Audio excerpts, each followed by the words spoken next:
People to try and come into the scaffolding is, I think, for my personal experience, is a fantastic job, really, and I don't actually see it as a job half the time because, like I say, it's something that I enjoy doing, and you actually, once you're in with a team, it doesn't feel like work half the time. So I'll say it's a bit of a unique job in that respect, that you actually get up and you actually look forward to going out to do your day-to-day work.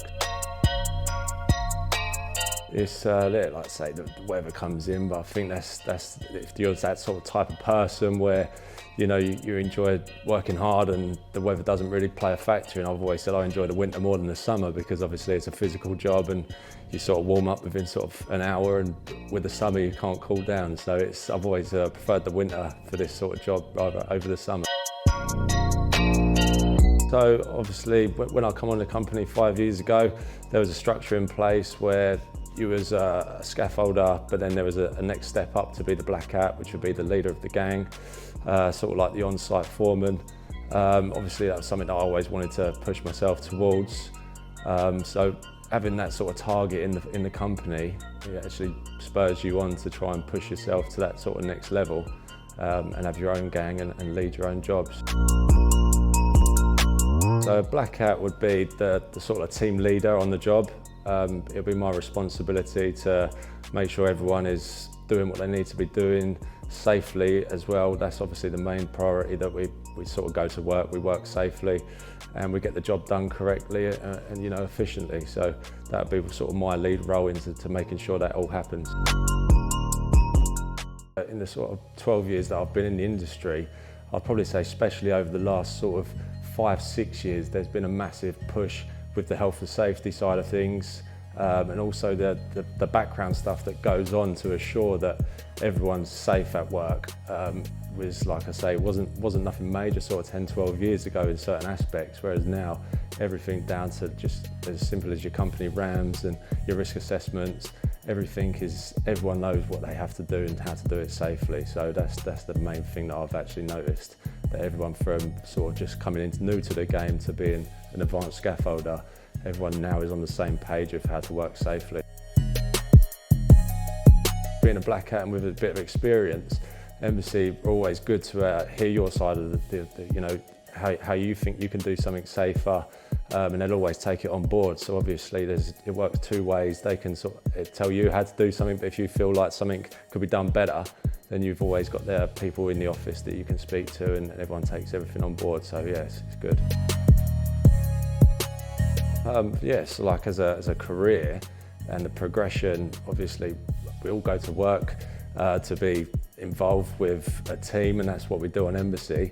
But obviously the aspects of the progression that Embassy can give you personally, and obviously we all go to work for money, and with that progression with Embassy, the money comes in with that as well. So obviously for me personally, it's a great feel to be able to come to work, earn good money and do everything safely. So that's why it's such a good company that you can actually have all of that as one big package. Yeah, obviously training's a massive part of every job, but with scaffolding, the risks that are involved in our job, without the training and the refresher training, then there's always problems that could arise in our sort of industry. So obviously training's massive, and obviously Embassy push for the training from the bottom all the way to the top still. So it's obviously a vital part of our sort of company and the industry as a whole, I believe.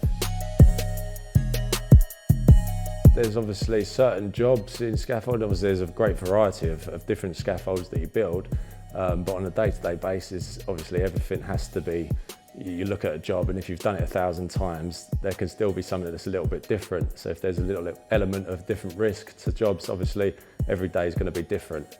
So that's why we do our sort of like on-site sort of risk assessment, even if I feel like I've done a job. But problem is, if you've got guys that have only been doing it for 6 months, it's completely new to them. So that's why you've always got to have that sort of understanding that everyone in your gang is sort of on board with the safety side of whatever job you're going to be doing that day. So it's it works well when you've sort of sussed your job out, even though I might know how to do the job, but the guys coming in don't. So that's why we have to do this sort of on-site task briefings, and everyone's on the same sort of page.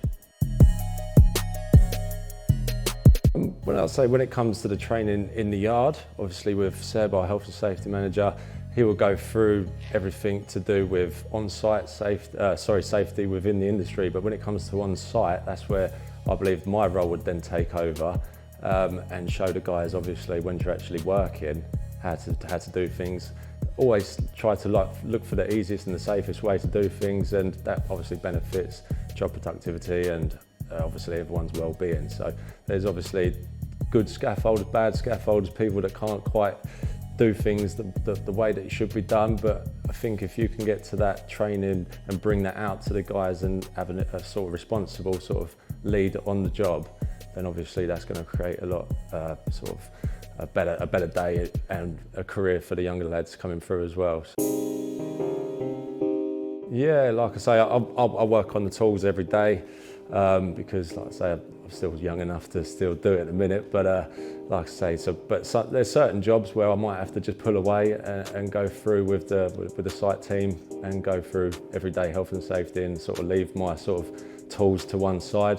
But like I say, I still enjoy working on the tools and being part with the lads. Pretty much the ultimate of what you need to be on top of. If you sort of see some people that are having a bit of bad time, it could be away from work. You know, we do a job it's got high risk involved, so you have to my job would always be to just look over my shoulder and just make sure everyone's sort of doing what they need to be doing and they're happy doing it. Like I say, because it is a dangerous the game that we all work in. So like I say, that's a pretty big priority for myself, to make sure that everyone's level-headed and health and safety is at the top of everyone's list for that day, definitely. To the clients, obviously, if we show that we're willing to go above and beyond with the health and safety, then it puts a big smile on everyone's face, the clients, the customers we work for. Obviously, they see us do our briefings, they see us do our setups, just to keep everyone safe, the public, ourselves. And obviously that just creates a good feeling within the job itself with the clients and the customers, definitely. Yeah, so like I say, the mental health side of things is a big, it's a killer in the world at the minute. And so obviously with our industry, it's something that I always have to try and keep in the back of my mind for the people that I've got on my team, and make sure that obviously if I need to just have a chat with some guys, pull them to a side, make sure everything's all right today. Obviously if people need to take a bit of a break, then I've got supervisors that I can go to and health and safety that we can try and resolve issues in-house and stuff to help people out. Yeah, like I say, I think it's a great sort of industry to come into, is construction as a whole. Like I say, depending on whatever you want to do with your careers, but scaffolding, in my eyes, is the peak of construction. So it's a job that doesn't suit everyone, but there's certain people that I know that have come into the job, fallen into the job, thinking, this is going to be too difficult, this is not going to be a bit of me, and then within 6-7 years they're sort of leading their own gangs and they're enjoying their life. So it's something that you've either got it in you or you can actually still develop it. It's not something you have to shy away from, construction. So yeah, I definitely recommend it to obviously people coming into the game, 100%. Like I say, the industry for especially young lads coming in was sort of dropped off like last 5-6 years, I've noticed. So obviously what I'm trying to achieve is to bring these guys back in, and actually when they leave their school and their college, is to look to a career in construction, in scaffolding. I'd put at the top of the list. So yeah, definitely I think that people should look to get back involved with this sort of work. Yeah, I sort of feel that I've got that sort of side to me where I can sort of manage people and obviously work well with other people regardless of any backgrounds or where they are in their stage of their careers and their lives, that I can sort of have a level conversation with everyone about stuff. So I feel like this sort of job suits my sort of personality, definitely.